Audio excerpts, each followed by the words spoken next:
All right, Pete Thompson's here. It's a Tuesday with Thompson, and he joins us now on the Boardwalk Honda Hotline. Peter? I felt like you were yelling at me. I don't have time for that kind of half-wit stuff. I never would I say that Kobe was just as good as Jordan. Jordan's the greatest player ever. I can't deal with people like that. Well, you know me. I mean, the greatest player ever, sure, but I like Dr. J. I like Wilt. I mean, there's other guys out there. There's a lot of other guys out there, but the point I was making was that if Kobe, that's how good Kobe was. It was a compliment to Kobe that he was such a good player that if he would have came before Jordan, he probably would be recognized as the greatest player that we ever saw. But because Jordan came before him, it was a guy who was very similar to Jordan. No knock on either guy. Yeah. And, like Jordan, Kobe became one of the legendary down defenders in the game, not just could light you up for 60, but on the other end of the court could shut down your best guy. Yeah. There's a lot of comparisons between the two. That's very why much it's, so. Yeah, very much so. Very similar. The beauty of it. But growing up watching Jordan, I would still lean to say that I would be more of a Jordan guy than I was a Kobe guy in terms of who was better. I wasn't a fan of one guy over the other. I just wasn't neither a fan of really either guy. I mean, I just appreciated how great they both were. All right. Well, let me ask you, number one, the greatest musical artists of all time, the second rounds are set up. The voting has already begun. Have you seen there are some runaway winners so far? I'm voting as we speak. While you were talking to me, I was clicking through the votes as well. And, yeah, I'm surprised by a few of them. I mean, and there's some that are close, too. I mean, Stevie Wonder and the Temptations, that's going to come down to the write-in vote. Yeah, I mean, come on. Yeah, well, a lot of it's going to come down to some pregnant chads. So we got in the PT bracket, we got Led Zeppelin taking on where'd it go? PT's got The Who, and Bruce Springsteen taking on the Eagles. Right. So Led Zeppelin's creaming them, and we live in New Jersey. How do you think that other one's going? Yeah, PTUs have all been blowouts. I thought the classic rock ones would have been very difficult ones for people to decide on. Well, maybe we need to take that up with the selection committee and the seedings. There were a lot. We tried to take that up with the seedings committee. You said that you did a good job. I thought I did an excellent job. That's the beauty of it. Frank Close disagreed. Is to generate debate. Yeah. Well, Frank Close said that your rating, your seedings were. Well, Frank Close is excellent at baseball, but he could just stick a sock in it as far as the seedings committee goes. He writes music, Pete Thompson. Does he? Yeah. Oh, I don't think I knew that. Yeah, he's a musician. I played music. I took piano lessons. Did you know that Josh? Band. Did you know that Josh says he can play "Stained Outside" on the guitar? Oh, wow! Someday maybe we'll get lucky enough to hear that. Right, and I said we're all allowed to. He said that's the only. That's the only song he says he knows how to play on the guitar. That's it. That's the only one. And I said, "Well, when was the last time you played it?" He said, "Probably 4 years ago." I said, "Well, could you pick up a guitar right now and do it?" And he said, "Oh yeah." Well, as we're going through this, I will admit to you and everyone else out there listening that I took piano lessons. I could play the piano. One of my faults was I would learn a song and then I would commit it to memory. So I really struggled with the reading the music and playing the piano at the same time kind of situation, like most piano players can do. Sit down, here's the music, and they rip it off, right? I would memorize the song. So I have about 4 or 5 or 6 little things that I can play, and I'll sit down and I'll play those 4 or 5 things. And then somebody will walk by and say, wow, I didn't know you could play piano. And I'll never correct them over the fact that I can't really truly play it in the full fashion, but it looks good, especially if it's a person of the opposite sex who's impressed by my tickle in the ivories. Yeah, are you just going to walk up to a pearly white keys at a Italian restaurant and just start banging out whatever song you have in memory? that actually was one of the songs that I could play. I used to know Piano Man by heart. I used to be able to play that one really respectable. That was on the list. Imagine by John Lennon. That was my closer. I'd add a little PT finesse on top of it. Yeah. That's pretty impressive, Peter. Thanks, buddy. Yeah. I want to get your thoughts on the NFL executives planning for the season to start on time. They say they are not worried about playing it with no fans or anything like that. So I guess the question is, does that, because the NFL is basically saying, we're not worried, our medical people tell us we shouldn't be worried, does that give you positive vibes about what's going on? Yes and no. I mean, we have a commander-in-chief or a guy at the 1600 Pennsylvania Avenue that was sure we were all going to be back to normal by Easter, right? How quickly did he have to change tune on that? So, I mean, the NFL is the 700-pound animal in the room. I mean, they're the top of the list for a reason. So that's great that they're coming out and saying they want to start on time in September. That doesn't make it so. I mean, that absolutely doesn't make it well, so. They're essentially saying that the medical information that their people are getting and that, by the time we get to that time of the year, that a lot of people will have already come around and they won't be able to infect people, so less people will have it and yada, yada, and that, I don't know. I thought it was like a breath of fresh air to hear that the NFL was kind of like, no, our medical people are telling us everything's pretty good. I think it's great. I mean, yeah, if the guy comes out and the quote was, I'm very optimistic that the full season will be played. Yes. That's outstanding, But again, I mean, maybe we're different then. So to you look at that as a glass half full, and to me, I take the wait-and-see approach.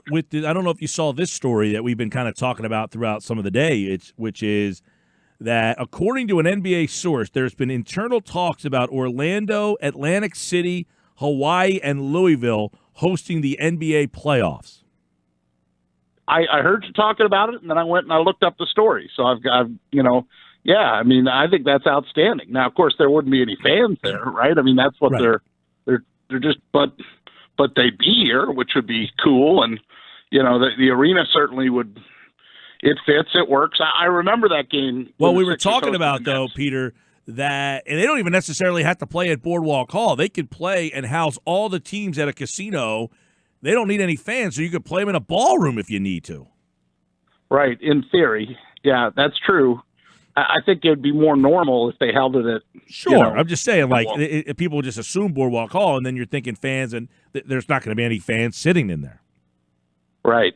But then, if you have it in a casino, where are you putting the locker rooms? Where are you putting the showers with the 8-foot shower heads so it fits for the athletes? I mean, that's something that I would think an empty boardwalk, although, then you sit back and you look at what happened during the MAC tournament, and didn't they have a referee that had it? And, the issues that they had with that, are the NBA players going to be comfortable going in there to do that? And, I mean, I'm sure they've cleaned the place, for God's sake, but you know what I'm saying. We're talking about, I don't think the NBA season starts till at least June. We're talking about June, July, August, September, sometime back in that time. So, they got plenty of time to do what they need to do to sanitate the place. Yeah. Yeah, but I remember that game in 2012. A sad reality took place during that game, Mike Hill. That was when I realized that even though I had spent a decade in Nebraska shooting Nebraska Cornhusker basketball games and sitting on the baseline and shooting video, and I shot Creighton games sitting on the baseline and shooting video, I went to this NBA game and I sat down there on the baseline and I tried to, sit Indian style, right, and sit there, and I couldn't even last a half of the first quarter, and I had to tap out. And I gave the camera to an intern because I just couldn't sit comfortably like that. That was a very sad reality for me to find out that I no longer was flexible enough to shoot a basketball game the way I had my entire life. Oh, man. All right, so that's on the docket today. The NBA looking into alternative cities, Atlantic City being one of them, reportedly. That's according to the New York Post. That said that, they want to try to, play games at a place where they can kind of get everybody there. I don't know where hockey stands at this point. They've pushed back their self-quarantine for at least through April the 15th, correct? Yeah, and, hockey's in a situation right now where I think they were they were the first to be optimistic, where they thought like, hey, maybe we can bring people back in practice, and then they quickly changed their tune on that. And you're starting to see positives in hockey, and people come down with it in hockey, and it's they say they'll play in the summer. That was could you imagine going to a hockey game in August? Is that something that, and good Lord, we all remember what happened to the Sixers that time. They left the doors open, right? Where the floor. Oh yeah. How are you going to keep the ice cold in August? It's a challenge enough when you get to May and June, but August, the sweltering August. That's true. You think about. Look, I've been in Tampa. When they have games down there, like in March, and it's weird. Like people are going to hockey games wearing shorts. Oh yeah. I'd do it. I'd go, but it just. I think it's. We're in uncharted territory for sure. Right now their biggest thing is they're having to rely on video to prepare for the draft, and same thing with the NFL too. Quite frankly, you can't see these guys, so it's kind of like You tell me, Mike Gill, which of the four sports has the draft that's the most sure thing, right? Is it basketball? Is it football? Because hockey and baseball are the ones where you're really drafting long term. You're hoping, you're thinking you're going to get somebody, but it's very, very rarely do you find someone in hockey per se. Football, unless it's an Eichel or a McDavid or somebody. Yeah, football is the one where most of the guys drafted end up making it. Whether they play a lot or whatever, they end up making the roster and having some sort of role with the team. Whereas baseball, you could draft 50 guys and only 4 of them ever make it to the majors, or same with hockey. Basketball, too, very low success rate. You only have 2 rounds, and of those 60 players drafted in 2 rounds, very few of them actually make it and have some sort of significant role. Yeah, and to the NHL point that we were talking about a minute ago, the NHL's reached out and asked teams if they have availability through August. So they're already kind of pushing back the calendar a little bit. Listen, I think there was only one time, right, that they didn't award a Stanley Cup, and that was the lockout year. Every other time there's been some version of a Stanley Cup since way back. So that you better believe that the NHL wants to award a Stanley Cup this year. If they can do it, they're going to do it. Okay, Pete Thompson, Tuesday with Thompson here. Tiger King, yay or nay? I say yay. I watched the whole thing, and it was an easy watch too.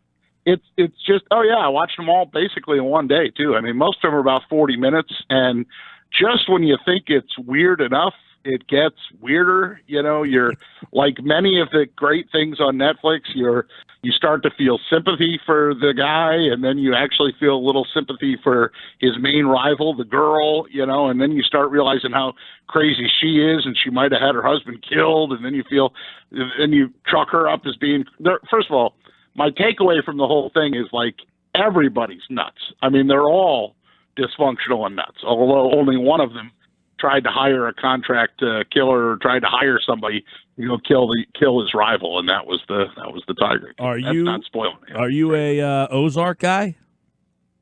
Ozark? I have not watched Ozark yet. It's interesting. You know what we did last night? Because I heard you guys talking about how they're bringing back old games. We watched a little bit of Peyton versus Eli, Manning Bowl 1. We saw that. And then we watched a little bit of Peyton versus Tom Brady, late in Peyton's career. We watched just a little bit, just a taste, But then we've gone back and watched different things, different old games. And to me, then that spurred like, well, what's something that I've seen that maybe Michael hasn't seen? And so I went and I looked up. Remember when Cheers would do the bar war episodes? They'd always go up against Gary's Old Town Tavern and always lose, usually. Yeah. They did about 7 or 8 of those. And so I found it online, because God bless the internet, found it online, and now we're working our way. There's 8 episodes. So, the term paper would be, I want you to sit down and watch Cheers. Come on. There's a ton of episodes there. Some are great, some are not so great. The easier, light version would be, well, why don't you just watch these 8 episodes that all focus around the bar wars and see if you enjoy the show. And then if you do, you can go back and sample more. Well, that's interesting. Now, did you watch the first 2 seasons of Ozark? I haven't watched any seasons of Ozark. I don't know why you're at. No, I haven't watched Ozark at all. I mean, we've been watching the two things that we've been looking at are. We lost the PT. I think we lost you. Yeah, Peter, you're gone. We lost you. We'll try to get you back on the line. Sports Bash Live 97.3 ESPN. That's like for a guy who watches a lot of TV, he knows all the different stuff. He basically, pays attention to all that stuff. When he said, I haven't got to Ozark yet, I was under the impression that he just hadn't watched this season yet. Not that it barely sounds like he even heard of it. I wonder how many people out there listening right now are in the same boat where they're just like, hey, I don't even know the show. All right, let's see if we can get Peter back. You back there, Peter? Yeah, I'm here. I don't know what happened. I was going, and then I felt a buzz, and that was the end of that. So, have you not even heard of the show? Like, are you not aware of the Ozarks? I'm looking it up right now. Ozark TV series, Netflix, 2017, right? Says it was done by the guy that did The Accountant and The Judge, Jason Bateman. You know who that is. Come on. I do. I know his sister Justine as well. She played Mallory on Family Ties. I'm over here flabbergasted and shocked that you have not seen Ozark, especially with Jason Bateman. Well, it did win an Emmy Award for Outstanding Supporting Actress. Do you know that people have been waiting for like over a year for this show to come back? And then when it dropped on Friday, people were doing all they could to hold off from watching it because they wanted to have something to do over the weekend. This was one of the most anticipated returns I can remember. This is like Breaking Bad. Okay, I like Laura Linney too. All right, you've said it. You've hummed enough bars. I'll check. Yeah, Laura Linney. Actually, it's funny that you mentioned her because, she was in Truman Show, right? Yes. She plays somewhat of a similar type of character in this show. Now, it's a lot different reasoning, but you're not going to get that from her in the first two seasons. I got it more in the third season that she became more like the character in Truman Show.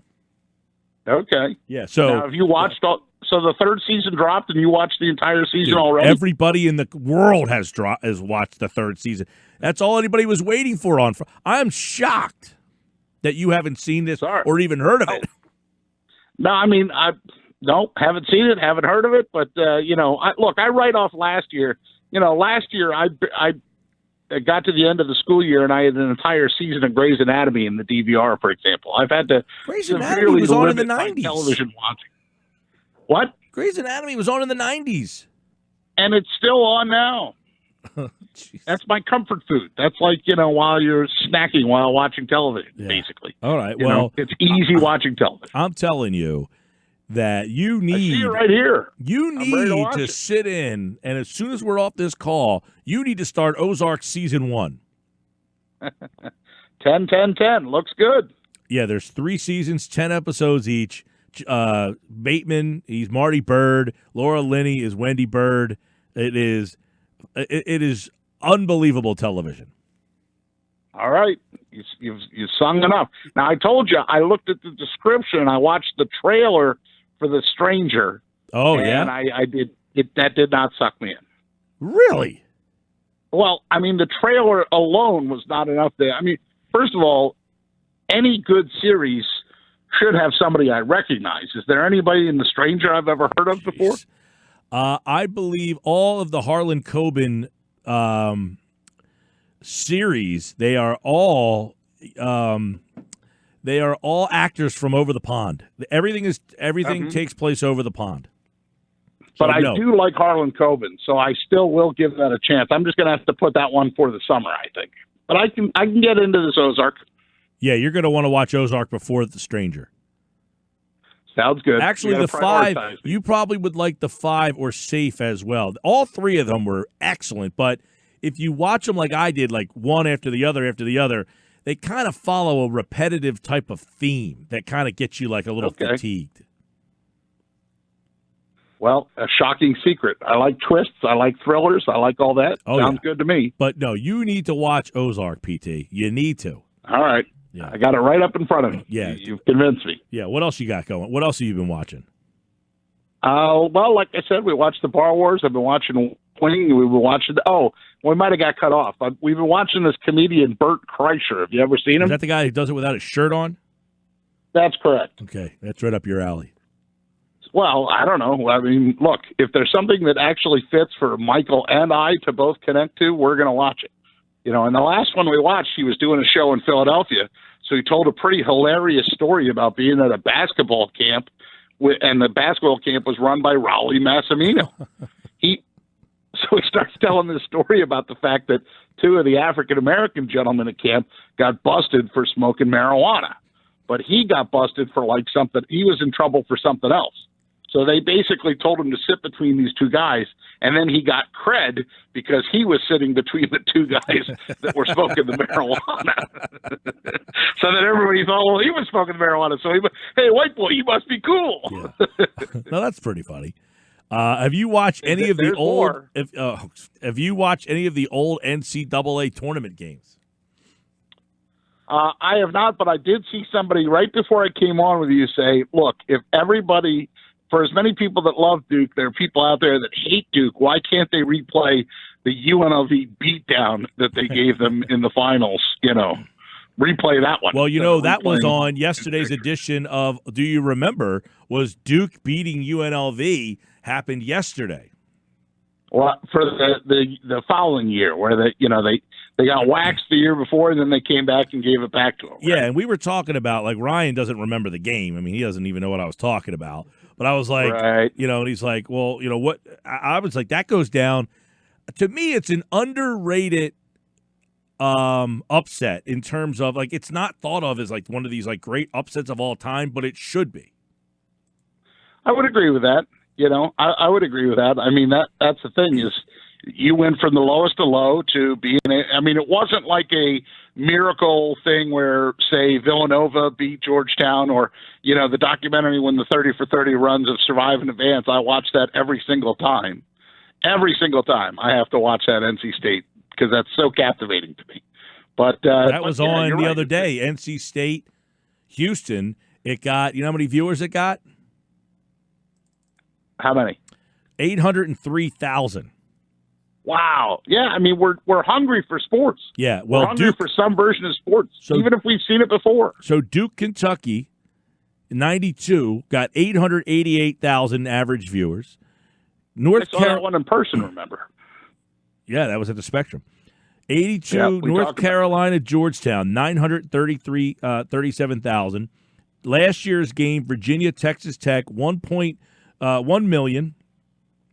2008 Kansas Memphis title game, 1 million. And 2016 Villanova, North Carolina, that was a re-air on a Sunday on CBS, got 1.1 million viewers. Wow. Yeah. I took my girlfriend to work over the weekend and I turned on our station and was enjoying listening to classic NCAA basketball. I think, if I'm not mistaken, wasn't it the George Mason game? And at halftime, they were going to catch up with Jim Larinaga, right? Wasn't that the guy? Wasn't that the coach's name when George Mason was the Cinderella team? It was. Yep, Jim Larinaga. So Where's he at now? Miami, right? I think so. He's the U Sounds coach. right to me.